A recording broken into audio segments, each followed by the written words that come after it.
En el corazón del reino de Hungría, en la turbulenta era del siglo XVI, una mujer se alzó como un enigma envuelto en sombras. Su nombre resuena en las leyendas como Isabel de Báthory, aunque los registros históricos la llaman Erzsébet. No era una reina coronada, sino una condesa de inmenso poder, cuya vida se convirtió en un tapiz de ambición, pasión y locura.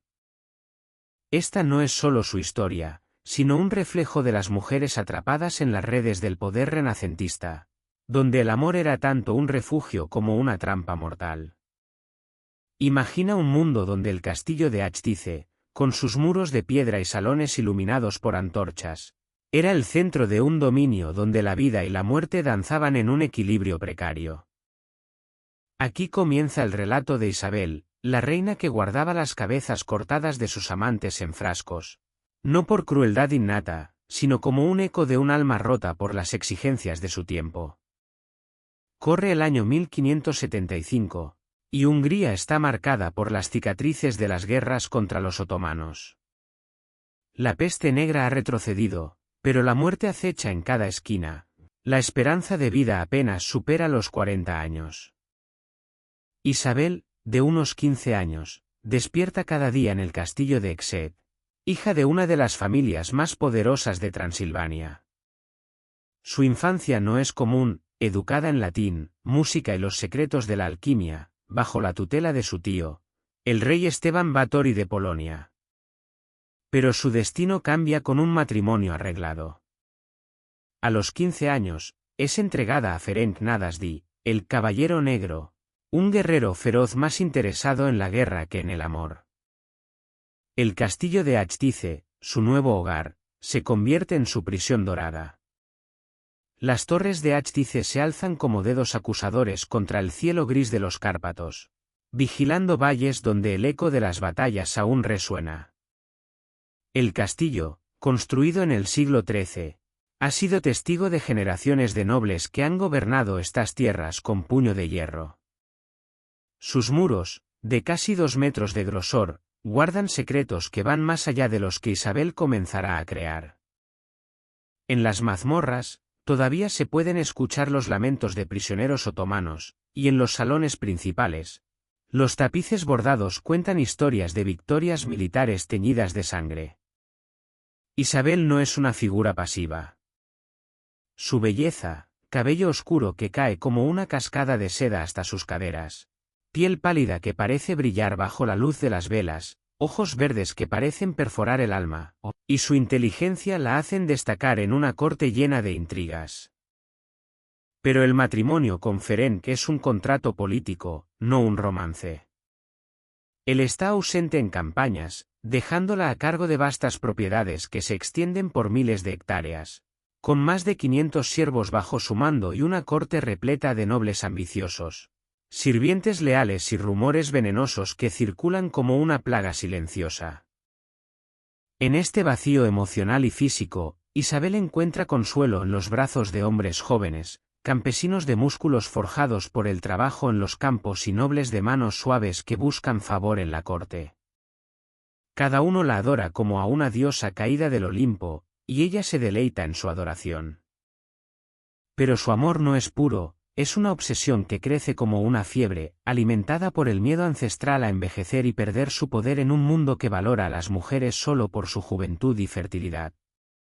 Ha visto a otras condesas, una vez hermosas y poderosas, reducidas a sombras de sí mismas cuando los años las marchitaron. El ritual de seducción de Isabel es un arte perfeccionado a través de años de práctica. Comienza en los banquetes, donde su risa melodiosa atrae a los hombres como la miel atrae a las moscas. Sus vestidos, confeccionados con sedas de Venecia y bordados con hilos de oro, abrazan su figura de manera que sugiere sin revelar. Lleva joyas heredadas de su abuela, un collar de esmeraldas que complementa sus ojos, anillos que capturan la luz de las antorchas, pendientes que tintinean suavemente cuando mueve la cabeza. Cada gesto está calculado, cada palabra medida para encender el deseo y la curiosidad. El castillo de Achtice es más que una fortaleza, es un microcosmos de la sociedad renacentista, Un lugar donde convergen todas las contradicciones de su época. Los banquetes se celebran en el gran salón, donde mesas largas de roble soportan el peso de jabalíes asados, ciervos rellenos de frutas, panes elaborados en formas de cisnes y torres. Los juicios improvisados tienen lugar en el patio, donde Isabel ejerce justicia con una mezcla de sabiduría salomónica y capricho personal. Los secretos oscuros se susurran en los corredores de piedra, donde las sombras danzan con las llamas de las antorchas. Aquí, el vino húngaro y el hidromiel de miel silvestre fluyen como ríos, esenciales para la supervivencia en un mundo donde el agua de los pozos suele estar contaminada con los desechos de una población hacinada. Todos beben, nobles con sus copas de plata, clérigos que bendicen el vino antes de consumirlo, incluso niños que reciben vino aguado como medicina. Para Isabel, el alcohol no es solo un placer, es un escape de la presión constante de ser la esposa perfecta de un hombre ausente, la madre de herederos que aseguren la continuidad dinástica, y la señora de un dominio en constante amenaza por invasiones, plagas y hambrunas. Pero su verdadera obsesión no es el vino, sino los amantes que colecciona con la meticulosidad de un erudito que reúne manuscritos antiguos. Cada uno es una chispa de vida que intenta retener en frascos de vidrio veneciano, preservados en alcohol perfumado con especias de Oriente como reliquias de su poder menguante. Los frascos, alineados en estantes de madera noble en una cámara secreta excavada en la roca viva bajo el castillo, son su tesoro más preciado y su secreto más terrible. Isabel desarrolla un ritual macabro que evoluciona con cada víctima. Cada amante es cuidadosamente seleccionado no solo por su vigor físico o belleza, sino por alguna cualidad única que ella desea preservar, la risa contagiosa de un trovador, la fuerza de un herrero, la delicadeza de un escriba. La seducción se prolonga durante semanas, incluso meses. Los lleva a pasear por los jardines del castillo, donde rosas rojas crecen junto a hierbas medicinales que su abuela le enseñó a cultivar. Les susurra promesas de poder, de riqueza, de un amor eterno que trascienda la muerte. Cuando la pasión se desvanece, o cuando Ferenc regresa de sus campañas militares y los rumores amenazan su posición, los hombres desaparecen. Sus cabezas, cortadas con precisión quirúrgica por una hoja forjada especialmente para este propósito, son colocadas en los frascos llenos de alcohol perfumado con mirra, almizcle y canela. No es solo crueldad, para Isabel, es un acto de amor perverso, una forma de preservación, como los santos conservados en relicarios, una manera desesperada de aferrarse a la juventud y al poder que siente desvanecerse con cada cana que descubre en su cabello, con cada nueva arruga que aparece en los espejos de plata pulida.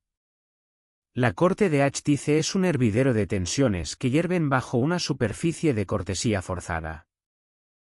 Los nobles, hombres acostumbrados a mandar, resienten la autoridad de Isabel, una mujer que desafía las normas sociales al gobernar con mano firme y tomar decisiones que afectan sus propiedades y privilegios. Lord Turzo, un viejo amigo de la familia que controla tierras adyacentes, observa con creciente inquietud el comportamiento errático de Isabel. Los clérigos, que predican contra la lujuria desde el púlpito de la capilla del castillo, miran con recelo sus banquetes interminables y sus invitados cada vez más jóvenes. Y los sirvientes, como la fiel Dorotea, su doncella principal, saben más de lo que jamás dirían. Dorotea, una mujer de origen humilde nacida en los campos de cebada que rodean el castillo, ha servido a la familia Báthory desde que era una niña. Su rostro curtido por años de trabajo duro contrasta con la belleza etérea de su señora, pero sus ojos marrones reflejan una sabiduría que viene de haber sobrevivido en un mundo que devora a los débiles.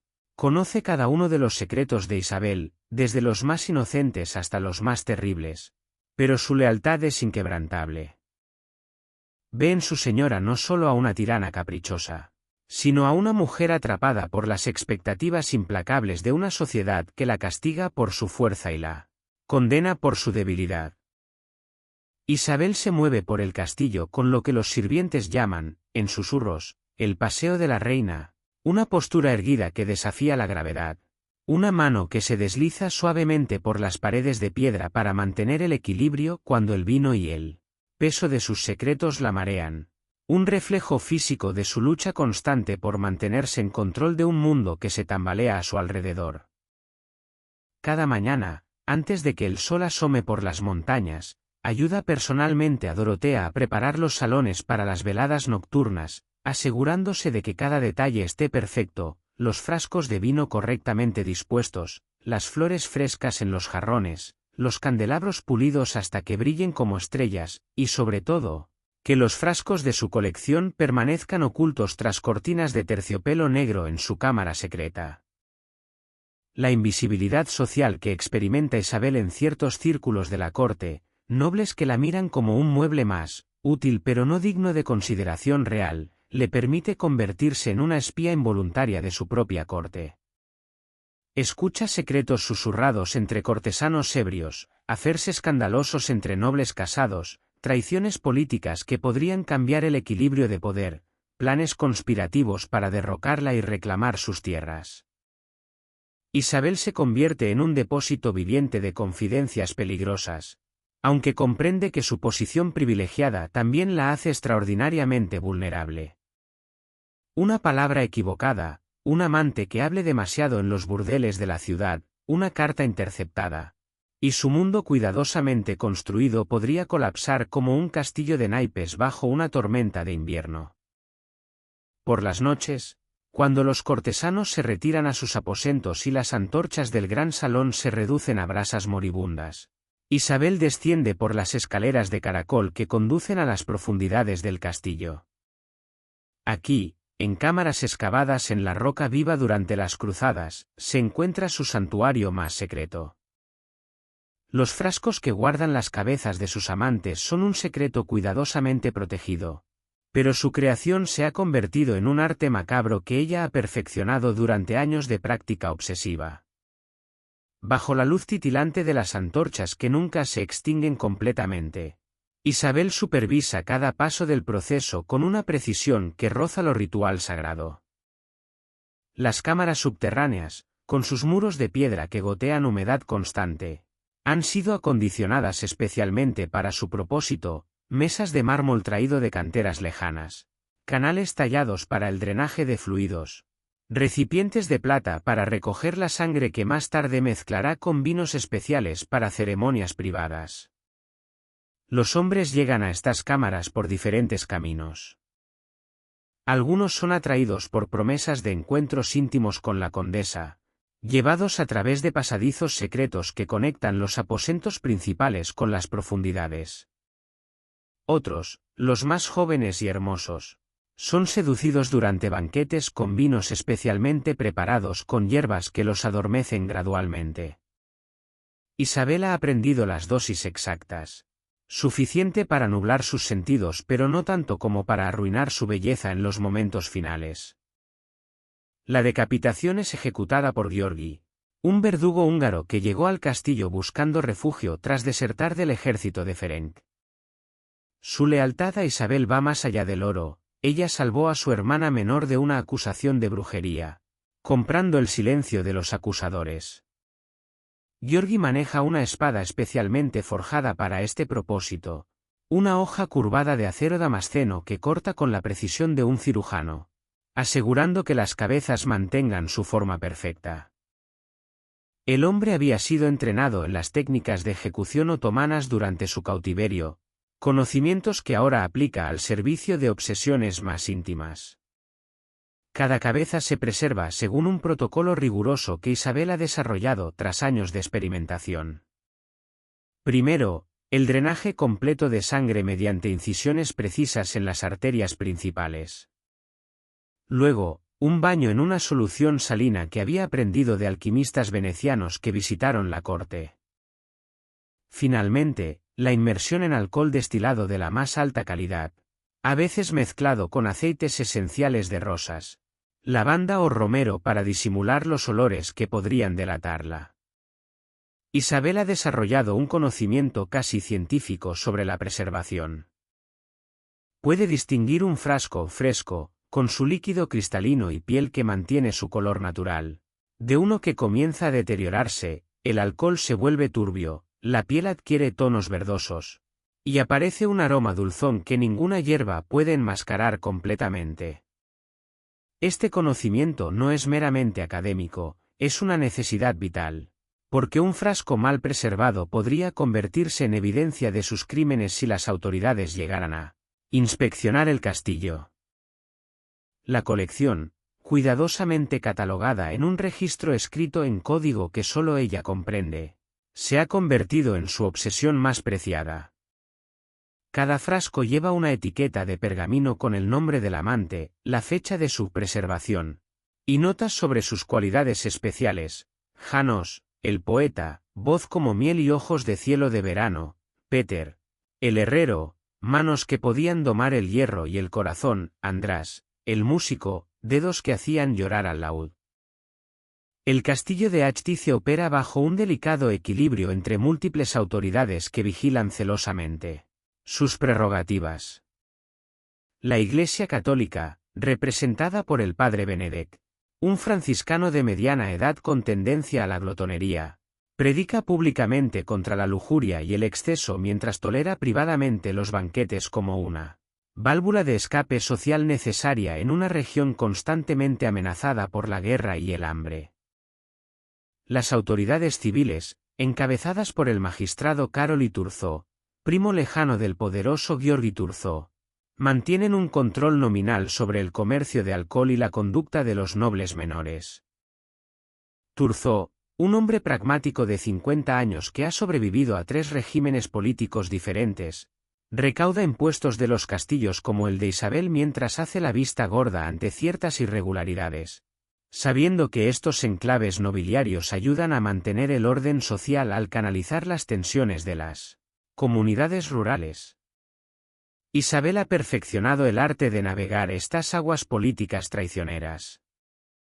Ha visto llegar inspectores sin previo aviso, funcionarios menores con autoridad temporal pero ambiciones permanentes, que prueban el vino de las bodegas principales y revisan los registros oficiales para asegurar que no se excedan los límites establecidos por las regulaciones comerciales. Cada visita representa un riesgo mortal, una inspección demasiado minuciosa, un funcionario demasiado curioso, y su mundo secreto podría quedar expuesto. Para protegerse, Isabel ha desarrollado un sistema de sobornos elegantemente disimulados, regalos de vinos excepcionales, invitaciones a banquetes exclusivos, cartas de recomendación para los hijos de los funcionarios, préstamos olvidados en momentos de necesidad. También mantiene una red de informantes entre los sirvientes de otras cortes, lavanderas que escuchan conversaciones, comerciantes que transportan más que mercancías, prostitutas que conocen los secretos más íntimos de hombres poderosos. Los amantes de Isabel varían no solo en apariencia física, sino en lo que ella clasifica como intensidad vital. Los amantes supremos son jóvenes nobles de entre 18 y 25 años, con educación refinada, músculos desarrollados por la esgrima y la equitación, y esa confianza que solo da el haber nacido en la aristocracia. Estos son los más preciados, reservados para momentos de máxima necesidad emocional o para completar su colección de especímenes excepcionales. Los amantes medianos incluyen artesanos especializados, soldados de carrera, comerciantes prósperos, hombres con historias interesantes, habilidades distintivas, cicatrices que narran aventuras. Un maestro cervecero que conocía recetas secretas de monasterios alemanes. Un capitán mercenario que había luchado en Italia. Un orfebre capaz de crear joyas que parecían contener luz propia. Estos forman el núcleo de su colección, cabezas que contempla durante sus momentos de soledad más profunda. Los amantes simples son campesinos excepcionales, jóvenes cuya única distinción es su vigor físico o belleza natural. El hijo de un molinero con ojos como lagos de montaña. Un pastor cuyas manos nunca habían conocido otro trabajo que cuidar rebaños. Un pescador del Danubio con piel bronceada por el sol. Suficientes para mantener su ritual diario. para llenar los frascos cuando la necesidad aprieta pero la calidad disponible es limitada. Y finalmente, están los descartes, hombres mayores, enfermos, o simplemente sin las cualidades que alimentan su obsesión. Estos raramente llegan a los frascos principales. Isabel los usa para experimentos con nuevas técnicas de preservación o, cuando Dorotea insiste en que debe mantener las apariencias de normalidad, para satisfacer necesidades básicas sin el ritual completo. La corte de Achtice atrae una fascinante variedad de personajes que van y vienen como las estaciones, cada uno llevando historias, rumores, oportunidades y peligros. Los nobles regulares incluyen terratenientes menores de la región, hombres con las manos manchadas permanentemente por la tinta de los contratos o la tierra de sus campos, que vienen a negociar matrimonios, resolver disputas territoriales, o simplemente escapar por unas horas de las responsabilidades asfixiantes de administrar propiedades en tiempos inciertos. Los viajeros forman un grupo particularmente valioso para Isabel, mercaderes que transportan sedas de Constantinopla y especias de las Indias, peregrinos que regresan de Roma con historias de milagros y corrupción papal, mensajeros diplomáticos que llevan noticias sobre los movimientos de los ejércitos otomanos o las intrigas de la corte imperial en Viena. Isabel escucha estas historias con una avidez casi física, viviendo vicariamente a través de relatos de mundos que nunca podrá visitar, aventuras que nunca experimentará, libertades que su posición le niega para siempre. Pero quizás los personajes más fascinantes son los que ella llama habitantes del borde, marginados sociales que existen en los intersticios de la sociedad feudal. El viejo Willem, un veterano de las guerras turcas que perdió la pierna izquierda en el sitio de Stigetvar, sobrevive contando historias de batallas épicas a cambio de comida y un lugar junto al fuego. Sus relatos, embellecidos por años de repetición, transforman derrotas sangrientas en aventuras románticas, muerte en gloria, desesperación en heroísmo. La viuda Elizabeth, conocida simplemente como Bess, se mueve entre castillos como un fantasma elegante, ofreciendo servicios que van desde la lectura de cartas hasta remedios herbales para dolencias íntimas.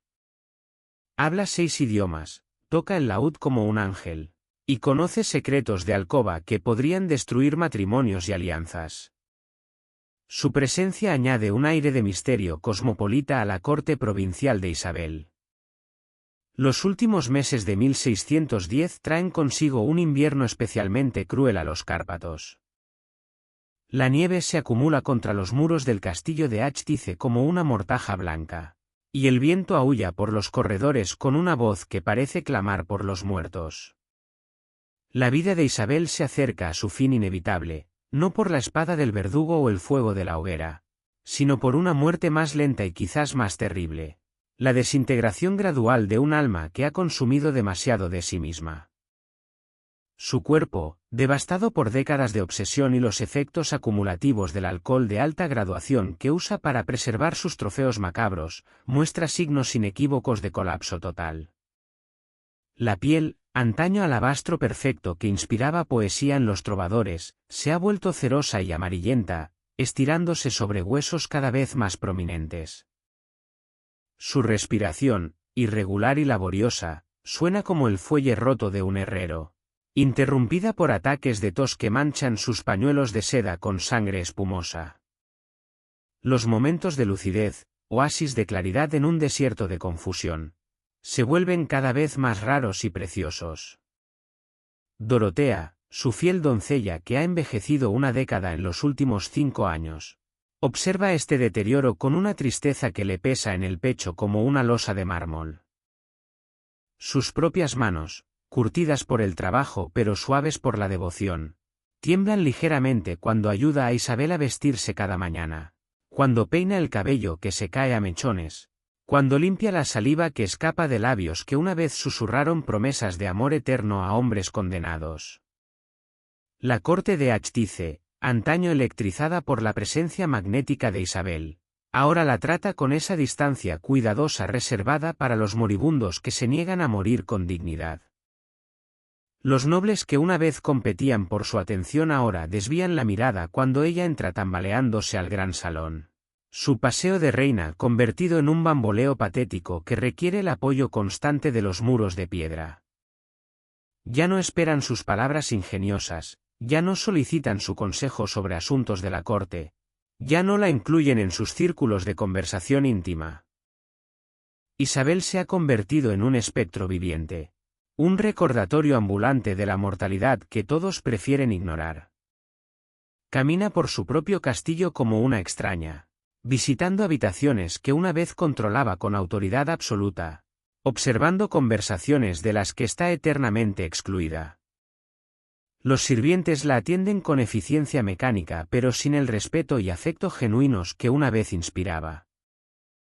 Es una mujer que aún respira, pero que ya no existe verdaderamente en el mundo de los vivos. Una tarde particularmente gris de diciembre, cuando la luz del sol lucha inútilmente por penetrar las nubes bajas, Isabel se encuentra sentada en el suelo del gran salón junto a un charco de vino tinto derramado. El líquido, oscuro como sangre coagulada, refleja su rostro devastado con cruel honestidad. En esa superficie ondulante ve no a la poderosa condesa de Achtice, sino a una mujer rota cuya belleza se ha desvanecido como el vapor del aliento en el aire helado. Solía ser alguien, murmura con una voz que es apenas un susurro, las palabras dirigidas más al reflejo en el vino que a cualquier oyente humano. Pero Dorotea está ahí, como siempre ha estado, sentada en una silla de madera tallada frente a ella, sus ojos marrones llenos de una compasión que ha sobrevivido a años de horror y degradación. En este momento de vulnerabilidad total, Isabel comienza una confesión que ha estado fermentando en su alma como vino en una barrica sellada. Habla de sueños que murieron antes de nacer, de un amor que se pervirtió en obsesión destructiva, de un futuro que se desintegró entre sus dedos como cenizas al viento. Su voz se quiebra cuando recuerda a Istvan, un joven noble de ojos azules como el cielo de verano, cuyo frasco guarda con especial reverencia en la cámara más secreta de su colección. Lo amé más que a mi propia vida, confiesa, lágrimas mezclándose con el vino derramado en el suelo frío. Era diferente a los otros. Cuando me miraba, veía a la mujer que podría haber sido, no a la condesa que tenía que interpretar. Reía con una alegría que hacía que el mundo pareciera lleno de posibilidades infinitas. Su voz se vuelve más débil, más distante. Lo maté porque tenía miedo de que se fuera, de que encontrara a alguien más joven, más pura. Lo hice para preservar ese momento perfecto para siempre, pero también por mí. Quería que algo durara en este mundo donde todo se desvanece. Dorotea, con lágrimas contenidas que brillan como diamantes en sus ojos cansados, se inclina hacia adelante y toma las manos temblorosas de Isabel entre las suyas. Aún eres alguien, responde con una firmeza nacida de décadas de lealtad inquebrantable. Cada día que has luchado contra tus demonios, cada momento que has mostrado bondad a pesar del dolor, cada vez que has elegido continuar viviendo cuando habría sido más fácil rendirse. Eso es más valiente de lo que la mayoría de las personas serán jamás. Pero Isabel, agotada por años de lucha interior y consumida por una culpa que ninguna absolución puede aliviar, solo sacude la cabeza con una tristeza infinita. Ha visto demasiado, hecho demasiado, perdido demasiado de sí misma en el laberinto de su propia obsesión para creer en la posibilidad de redención. Los días pasan como hojas arrastradas por el viento otoñal, y la condición de Isabel se deteriora visible y constantemente. El padre Benedicto, el sacerdote franciscano que ha servido al dominio durante 20 años, llega una tarde nevada para administrar los últimos ritos. Es un hombre de mediana edad cuyo rostro redondo y bondadoso ha consolado a docenas de moribundos, pero incluso él se siente perturbado por la intensidad del sufrimiento que ve en los ojos de Isabel. En un momento de claridad que llega como un rayo de sol a través de nubes de tormenta, Isabel se confiesa con una honestidad brutal que estremece al sacerdote hasta los huesos. Padre, susurra, agarrando su mano con una fuerza sorprendente para alguien tan cerca de la muerte, no maté solo a esos hombres. Maté a la mujer que fui. Asesiné a la Isabel que tenía esperanza, que podía amar sin destruir, que creía en la bondad del mundo. El padre Benedicto, conmovido hasta las lágrimas por esta confesión desgarradora, le asegura que la misericordia divina puede alcanzar incluso a las almas más perdidas, que ningún pecado es demasiado grande para el perdón de Dios. Pero Isabel, con una sonrisa triste que contiene siglos de desesperación, ya no cree en la posibilidad de redención. Su mundo se ha reducido a una sola reliquia, el frasco que contiene la cabeza de István, el último vestigio tangible de su humanidad perdida. La Navidad de 1610 llega envuelta en una tormenta de nieve que aísla completamente el castillo del mundo exterior. Dorotea, en un acto final de devoción y compasión, decide incluir a Isabel en la celebración navideña no como una sombra de su antigua grandeza, sino como un miembro valorado de la comunidad del castillo. Los cortesanos, tocados por el espíritu festivo y quizás movidos por una culpa colectiva por su abandono gradual de Isabel, la aceptan en su círculo con una gracia que no habían mostrado en meses. Isabel, débil pero experimentando un momento de lucidez cristalina, canta una canción antigua de su infancia, una melodía húngara que había aprendido de su abuela. Su voz, quebrada por la enfermedad pero llena de memoria y añoranza, llena el gran salón con una belleza fantasmal que silencia a toda la corte. En ese momento, todos reconocen no solo su dolor, sino la humanidad indestructible que ha sobrevivido bajo capas de trauma y obsesión. Es un momento de dignidad recuperada, un adiós tácito que permite a Isabel despedirse del mundo no como un monstruo, sino como una mujer que amó demasiado intensamente en un mundo que no sabía cómo contener tal pasión. Esa noche, en la quietud de su alcoba iluminada solo por las brasas moribundas de la chimenea, Isabel toma la mano de Dorotea y susurra: «Gracias por no dejarme morir olvidada. Gracias por recordar a la mujer que fui antes de convertirme en lo que el mundo me obligó a ser». Horas después, cuando el reloj de la torre marca las 3 de la madrugada, la respiración irregular de Isabel finalmente cesa. Dorotea, que había velado junto a su lecho durante toda la noche, cierra suavemente sus ojos y reza por su alma con una fe que trasciende toda comprensión humana.